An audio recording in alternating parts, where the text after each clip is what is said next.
Greetings, YouTube, and welcome to the kind of video I like to do maybe once every couple months where I just do a roster update and I talk about some tips and tricks for the community. I could do, and I probably will at some point do like a, this is what you should do if you're a beginner, and this is what you should do if you're intermediate, and this is what I do as an advanced player, separate kind of videos. But for this, I just like to do a roster reveal and talk about the update of my progression.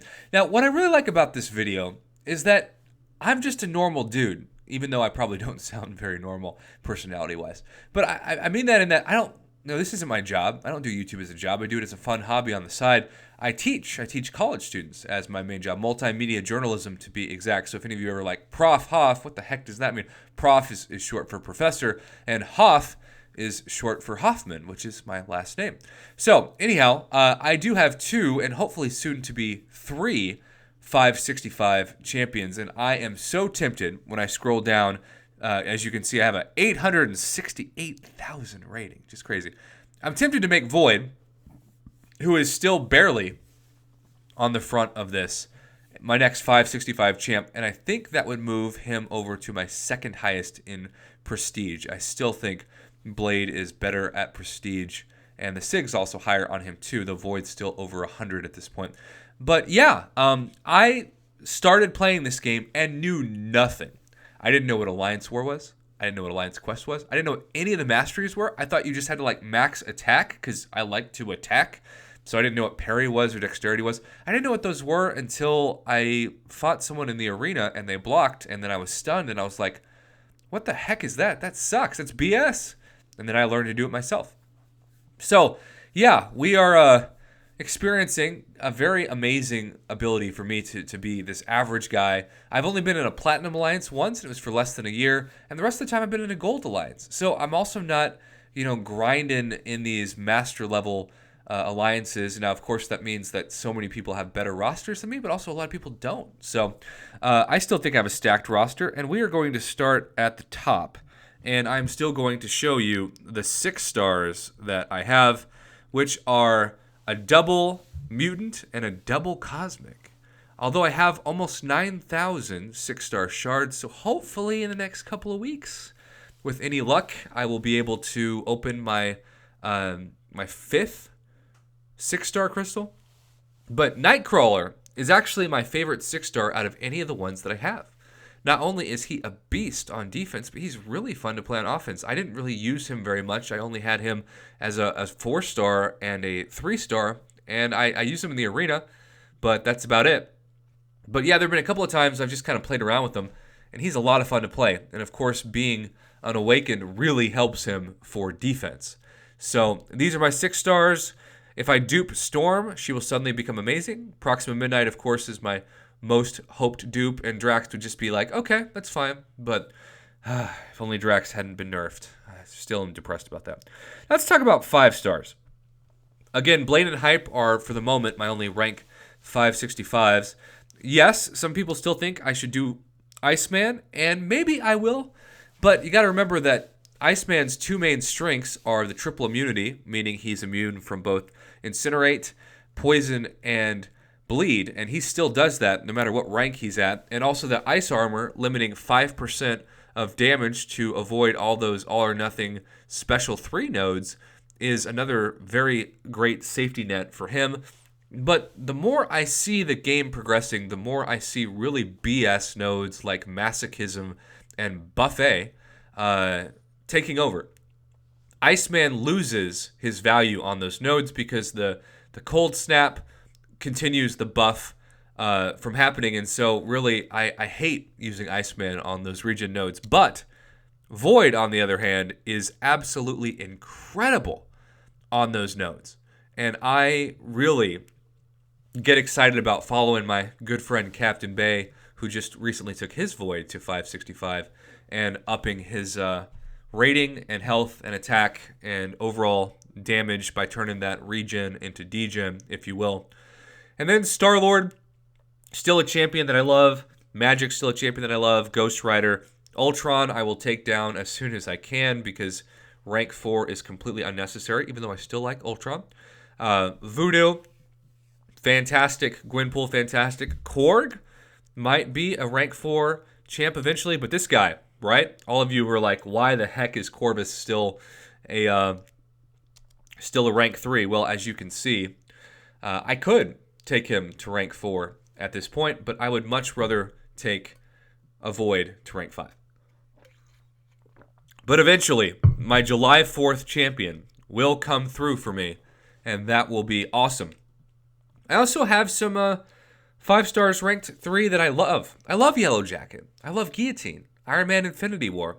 X-23, especially now she's awakened. Nebula, now that she's awakened. Ronin, very good for certain situations. Juggernaut, I'm still a fan of, believe it or not. Killmonger, if he gets awakened, I would love to take him up too. Yondu. So yeah, I love my 5 stars. Now, I'm not going to spend so much time on it, but I do want to say I have basically the best 4 stars out there. And I love my 4 stars. I use them in the arena. They are now the secret to the infinite streak. With the change in PI, as more and more people continue to rank up their 5 stars and 6 stars, I am using 2 rank 1 level 25 5 stars and 1 rank 5 4 star as my guaranteed beat the infinite streak. So I'll use like a vision, right? And I'll pair a vision with, say, 2 rank 1. So let's say a vision with all the way down here, like a Punisher and a Daredevil. And that will not trigger a deathmatch in the 5-star featured arena. Now, if you're wondering, why do I keep getting death matches in the 5-star featured but nowhere else? Remember that that's the only place that 6 stars can be used. And so the algorithm is changing because it factors in everyone's roster, whereas the algorithm doesn't change much, if anything, for the 4-star arenas, where you can just use 4-star and 5-star champs.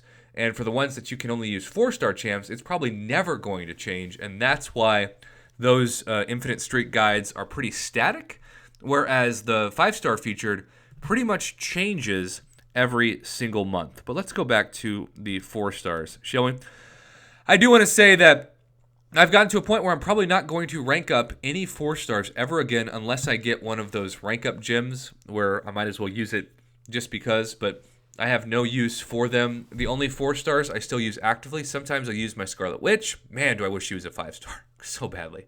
I use my OG Vision because on map 5, I take that path 2 in tier 2 where you like lose power every time you activate a buff like Fury or even Dexterity. So I'll use OG Vision and I'll just keep spamming to make sure that I gain that power control, because if I use someone like Magic, it's very difficult for me to get to her special 2 because my power bar keeps decreasing. And I also right now don't have Mystic Dispersion on.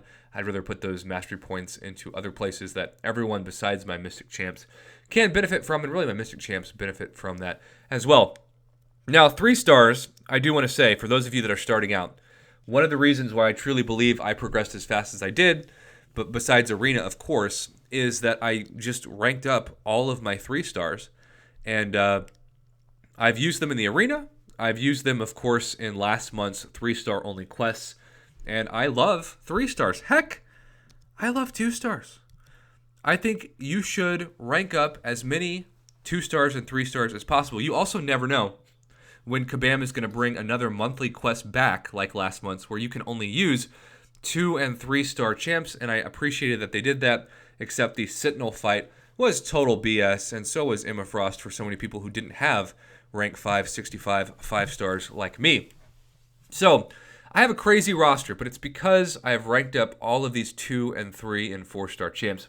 And so don't just concentrate on 5 and 6-star champs, especially because 4 stars are so much easier to rank up, especially when you consider those tier 1 alpha catalysts where you only need a couple to rank up them all the way to max, whereas you need 5 every time you're ranking up a 5-star to a different rank, and you can't even hold that many in your inventory, and that's certainly still a frustration for mine. They should make the max for people at level 60 of tier 1 alphas at least 20 minimum in your inventory. I would prefer it to be 30, but that'll probably never happen, so I'll do 20. So yeah, this is my roster. It is as I said, a 868,000 base rating.